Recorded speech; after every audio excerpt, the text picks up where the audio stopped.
Hey boys and girls, Ron Bass with another edition of Soar High Personal Development. Or is it Ron's Mixed Bag? Ron's Mixed Bag. Oh. Your source for pop culture, motivation, encouragement. And a little bit of rants. And rants too. Yeah, rants too. Dang, all kinds of good stuff. All kinds of good stuff. Damn it. Damn it. Damn it. Lately I've been saying, dang it, because some people took offense to the cuss word. Man. The cuss word? So I'm at the eye doctor today getting a checkup. Because I had surgery, a year ago or so, and it's like a year checkup. Right. It's amazing to be able to see again. It's like I told the doctor, I said, it's like a miracle. Every time you get up in the morning and you can see, it's just crazy. Because people take it for granted. Particularly young people take it for granted. I agree. So this funny thing happened in the lobby, waiting to be called for the session, and this lady's trying to get into the women's bathroom, and I said, I don't think she heard me, but I said, you might as well go in the men's bathroom. I said, in today's world, it's not going to matter anyway, because you don't know what to expect anymore with all the different genres, right? I mean, what did you tell me one day? Genres, genders? Genders, yeah. Genders. Genres of humans. Didn't you tell me there was like an endless list of descriptions? I guess. I have no idea. That's not my trick personally. I know, but I wasn't trying to be like mean or funny or cruel, but right. I said, but I don't think she heard me. She's an older woman. I said, why don't you just go in the men's bathroom? It's not going to matter anyway. But nobody laughed at me. I thought, okay, well, so what? I tried. At any rate, so on a sad note, I just want to say that today I got the news that somebody that I've known for a number of years passed away. She was about 50 years old, and unfortunately it was from alcoholism. And, we talk a lot about addiction. And when something like that hits home personally, it makes it even more important to me to want to talk about it and visit about it and massage it and explain my views. And I remember this girl. I wasn't really like close to her. She was really a good friend of mine, but I was in the realm there. Right. We knew each other. We talked and we visited. Very friendly, very sweet. Lived pretty close here to my office actually. But make a long story short, I could see over the years the decline. I could see it in her movements, in her talk, and her physical appearance. And there was a time I could tell she was very athletic, very fit, very successful person, but you could just see this gradual decline. She couldn't hold a job any longer. And then she couldn't drive anymore. Then she didn't have a place to live anymore. And it went like this for 5, 6, 7, 8, 9 years. And then what happened towards the end was that she would get sick, go to the hospital, get out of the hospital, back and forth, back and forth, back and forth, back and forth. And finally, it just takes its toll.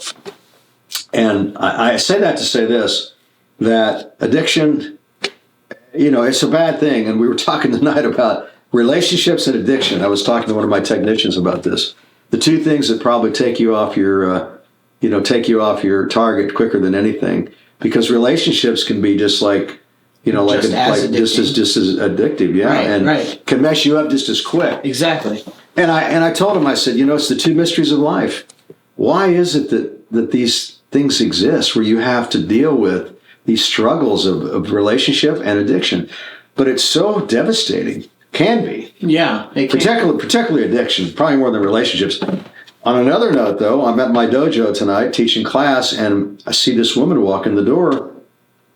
Did not recognize her at first, but as she came closer and closer, I realized who it was. It was a girl that had worked for me probably 20 years ago, a secretary.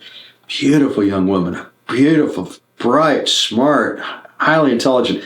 Became very successful in the business world, and now walking the streets, not like as bad as my other friend was, but I could see where it's going. And when she sat down, we visited, and she just went through a bad divorce, and she's not got a car, and she doesn't have any place to live, and I all I could do is try to encourage her, of course. Right. And I say to myself, man, here's another example of how addiction and lifestyle and relationships can just take you off your mark so quickly.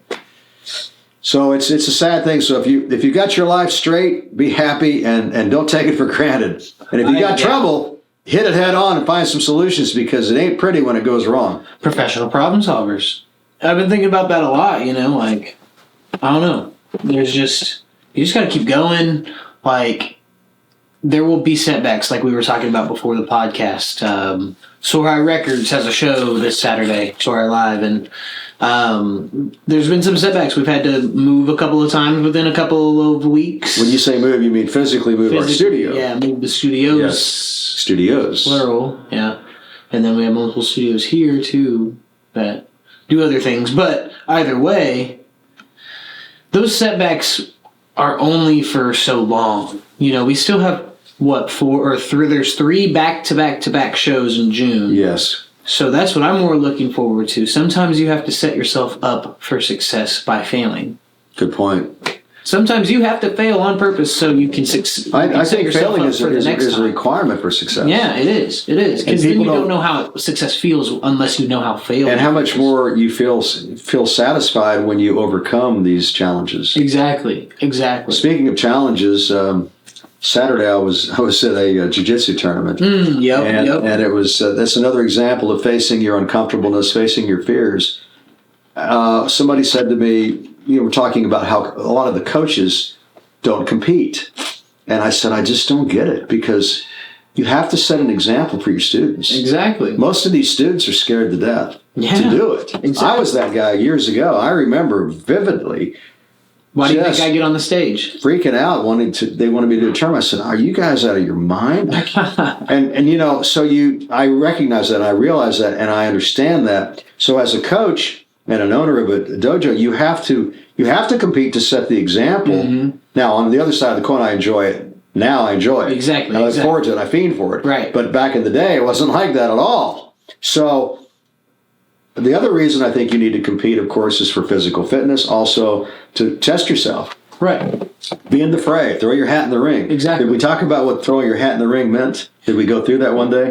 I think so. I have an understanding, but no, I want you to explain. It comes from the back in the day, in the boxing days, where you would throw your hat in the ring, and that meant you wanted to fight. And that was like the symbolism of it. Interesting. Yeah. So I always use that phrase to hey, go in there and do it. Right. Whatever it is, just whether it's business or fitness or music, being a producer of a record label, throw your hat in the ring. Yeah, exactly. Go for it. You have to. Win, lose, or draw, don't worry about it. Exactly. And so the tournament, competing, any kind of competition, you're going to test yourself.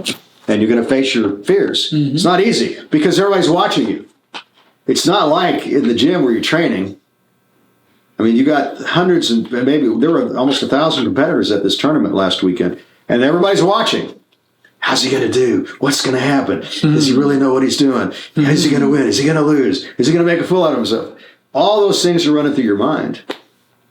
But in the end, you have to do it regardless. Exactly. That's how a show is. That's how a show is. Getting up on stage. Some people have... You told me one time, even if only one person showed up, we're going to put on the best show we can. Always. Regardless. Always. Regardless of the amount of people out there. Same thing. It doesn't matter. Because you have to take pride in yourself. Exactly. We did it for us. Did it for you. Not for anybody else. And if there happens to be an audience, they can enjoy it too. Exactly. I like it. It's good. That's a good way of looking at it. Exactly. Well, you're growing for sure. Your studio, your... Thank you, sir. Your record business, your recording business, your music business is definitely on the move. You're getting a lot more recognition all the time. Thank you. You ain't seen nothing yet. Yeah, exactly. SoarHighEntertainment.com. Check us out. Soar High Records on our YouTube channel, and you'll get the idea. Spotify, Apple Music, Amazon Music. Yep. Wherever you can find it. So the theme for today, on top of all these things, I'm just kind of throwing things out there, is going to be about self-confidence, how to build your self-confidence. And we've talked about this in the past, of course. That's like the tournament as a perfect example. Going and competing, whatever sport you're going to do, doesn't have to be jiu-jitsu. It could be basketball, baseball. You're a baseball guy. It could be wrestling. It could be you want to compete in a academic way. You want to compete, whatever it is. You have to set goals, and you have to go for it. And you can't worry about losing. That's why a lot of people won't compete, because they're worried about losing. They're worried about how they're going to look in front of their peers. They're worried about how they're going to feel about themselves, the embarrassment. No, don't look at it like that. Forget about all that. Go in there, whatever it is, and compete and do your best, and then compete again and again and again and again and again and again until you get it. Yep. Until you feel better about yourself, until you hone your skills. Some people learn quick, I'm a slow learner. Some people are quick. They get it fast. look at you in the music business. Look how fast you become successful at producing. Not everybody can say that. Well, thank you. So everybody's different, right? Yeah, everybody is different. Like, success is all driven by what you put into it. How much do you want to practice? How much do you want to compete? You know, how much do you want to strive to get better? If you don't really want to strive that much, then you're not going to get that much better. You know what I mean? You said a mouthful. Consistency is where I think you're going. Yes, consistency. Yes. How important is that? It's the most important. It is the key. It's the vital. It is it. Because if you keep going, if you keep doing something over and over and over and over and over, and you surround yourself with good people, tell me what happens. Success. It ain't rocket science. That's the two rules of psychology. You become what you think about, and you become who you surround yourself with. Team plus consistency put together creates success. That's every time. It is almost guaranteed. You know what I mean? Like, think of it like any of the big YouTubers or musicians that you've heard of over the past maybe 5-10 years, maybe even 20 years. They've had a team or a mentor or a mentee. Or both. They had this group.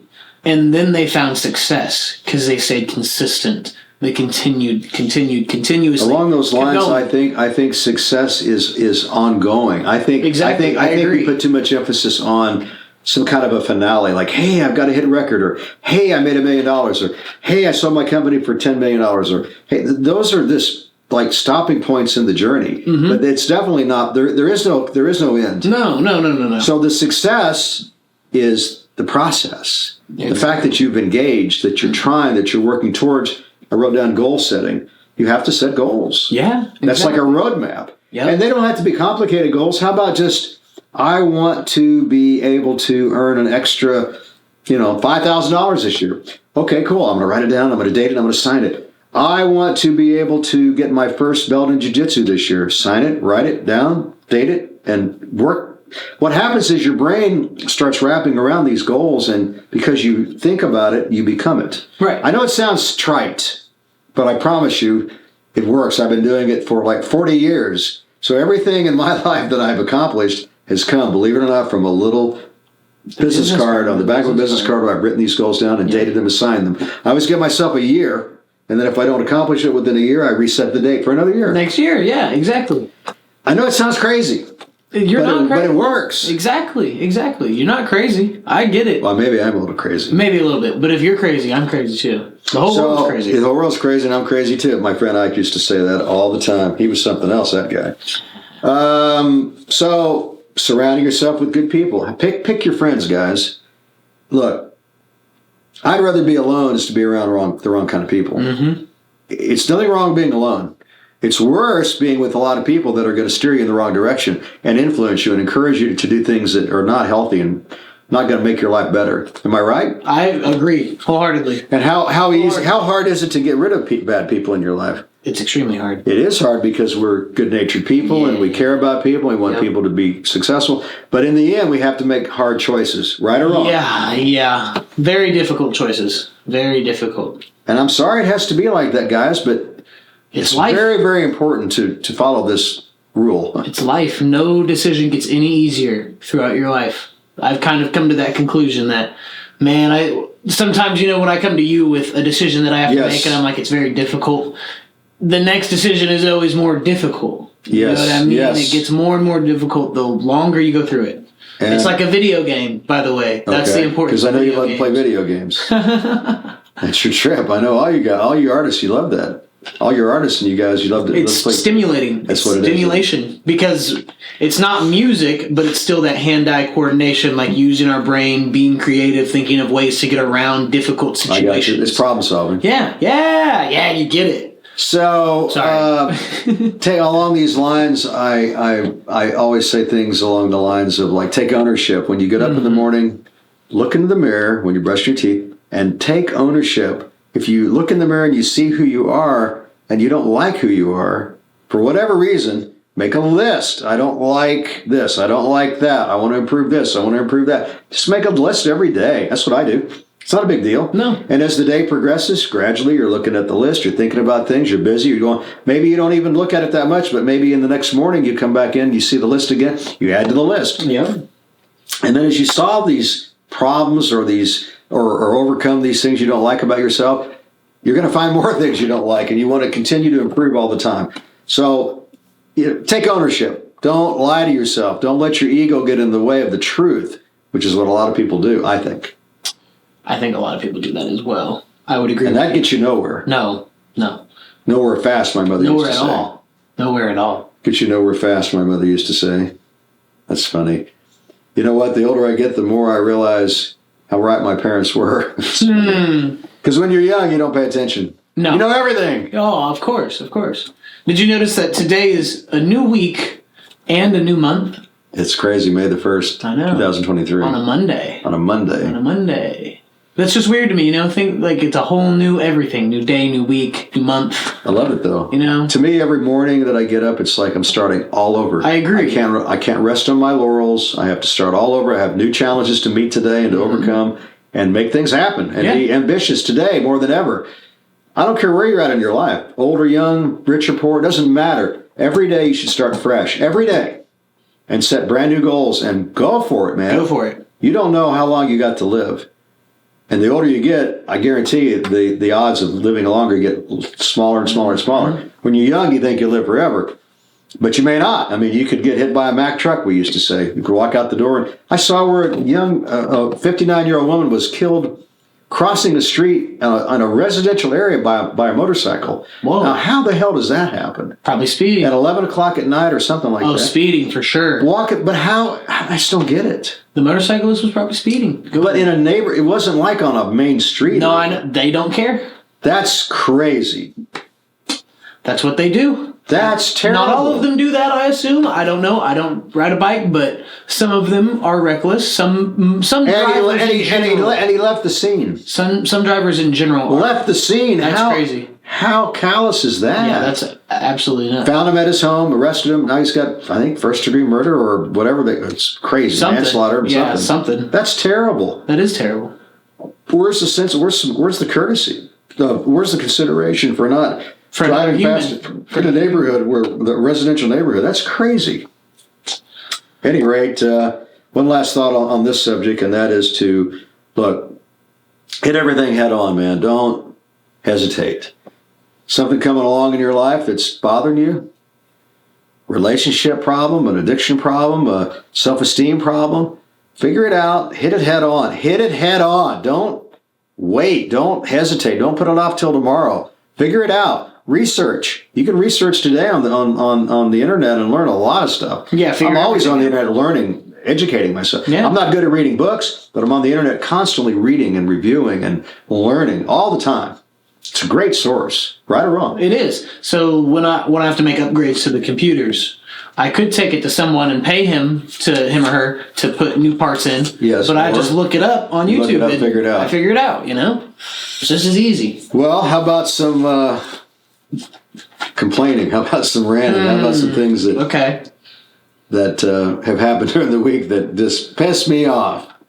And I'm not usually the guy that gets mad about anything, but sometimes... you're not? Not really, but sometimes I like to rant about things that just are ridiculous. How about that? Ridiculous, okay. Yeah, so my insurance company. Yeah. All right. So this is crazy. I was somehow or another I didn't stay on the course with my payments, and this is when I was going through credit card jail, I think. Credit card jail. Yeah, so one of my payments didn't get paid, and they canceled my policy. Just canceled it? Yeah, canceled it. So I've been through this before. My career has been a lot of ups and downs. I'm an open book, man. I don't try to act like I'm somebody I'm not. Right. But the thing about me, and the thing I encourage everybody, is to never give up, never quit, always keep fighting, and sooner or later you're gonna get to where you want to get to. Exactly. That's just the way it works. Even when you think it's never going to happen, it'll happen. So I get on the phone, and I'm dreading it because I know what they're going to do. They're going to make me get a whole new policy. Right. It's not. I mean, how simple could it be just to look me up? I've been there 10 years, never had an accident. Always paid, even when I got behind. I always got the arrears paid up, got the new policy. So I don't owe them anything. And I got to go through this big rigmarole. Have you ever heard that word, rigmarole? I have. I wonder where that came from. I have no idea. Rigmarole. Let me look. Rigmarole. I've never heard anybody else use that before. I've heard somebody. Have you? An older. That was my parent. Yeah, my parents. So I've got to go through this big rigmarole. What's your name? What's your birthday? How many people drive the car? Who drives the car? Blah blah blah blah blah blah blah blah blah blah. And this goes on for like 30 minutes. And finally, I get the policy, but it's like, really? And then, if I didn't get it by a certain date, then the state they were going to pull my driver's license because I've got an SR22. Because years ago at one of my automotive stores, somebody ran into somebody, and I didn't pay the bill because we didn't have insurance, and I was going broke. And the way they get your money is they if you don't make the payment to the lawyer, then they can pull your license. So the system has learned how to collect money in a way that, that's pretty, you got to have a driver's license. So they figured it out. The lawyers and the judges, they all figured it out. You don't pay the bill, you lose your license. That's the way it is, right? Good old boy system. Good. Anyway, finally got my new policy. But my God, man. So here's a rigmarole. Rigmarole is a lengthy and complicated procedure or a long rambling story or statement. I love it. Lengthy process. I don't know if I can find like an origin, English, ragman roll, mid 18th century. What? Mid 18th century, apparently an alteration of ragman roll, originally denoting a legal document recording a list of offenses. Interesting. Interesting, yeah. Interesting. Rigmarole. Rigmarole. It's a good word. That's a fun word. I need to go back to college and use some of these words that I've learned. I love it, man. So here's another little quick rant, and then a couple more and we'll get out of here. So I'm at the post office. How are we doing on time? It's 21. Okay, we got a couple more minutes. We're good, we'll yeah. Get out of here. So I'm at the post office.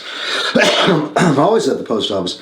I'm at the post office quite often. At any rate, the friggin' machine works like occasionally. The self-serve machine is horrible. Oh, no, yeah. No, and this has been going on for I'm talking about 20 years. Yeah, at least 20 years. I can't tell you the amount of times I've been frustrated going to the post office and trying to use that machine in the lobby, which I prefer to do versus walking inside and dealing with a bunch of clerks that are like robots. Zombies. And they have no personality. No. And they don't care. They don't care. They don't give. Sorry, no. pardon my I have met a few of them that are cool, but now my mailman's cool. That's cool. Yeah, Comes to my building. The mail people the mail people are super cool. They're cool. They always come to my office, always hang out. How you doing, Mr. Man? What's up? How you doing, man? Have a good day. I mean, they're cool. But the post office clerks at the window, come on, man. Man. They need to take like a course. How to win friends. Listen, think about it. Listen. Okay. How to win friends and influence people, which is an old Dale Carnegie book. Yep. How to get to Carnegie Hall? Practice. Here's why the clerks are pissed. Okay, why? They don't get paid enough to sort through other people's junk. Is that what it is? And then you give them the junk to go through, and you know what I'm saying? I get it. I get where they're coming from, but come on, at least give me something, I agree with you. Well, you would think with today's technology and all the money that the post office has, which is a government entity, right, that they could find machinery and software that works at least the bulk of the time. Where's the tax go? It's crazy how often the machine doesn't work. I mean, it's bizarre to me. And that's something that our taxes should pay for, right? It should be. And we're any rate. I'm just saying. So much for that rant. Yeah. Okay, here's another rant. Ready? Ready. I'm ready. I might have used this one before, but there's a particular ATM at a parking lot in Springfield that I go into all the time. Okay. I don't know who designed this. This where to put this thing, but it's like they've got it stuck over in a corner. You can barely get around it in the parking lot to get out once you do your business.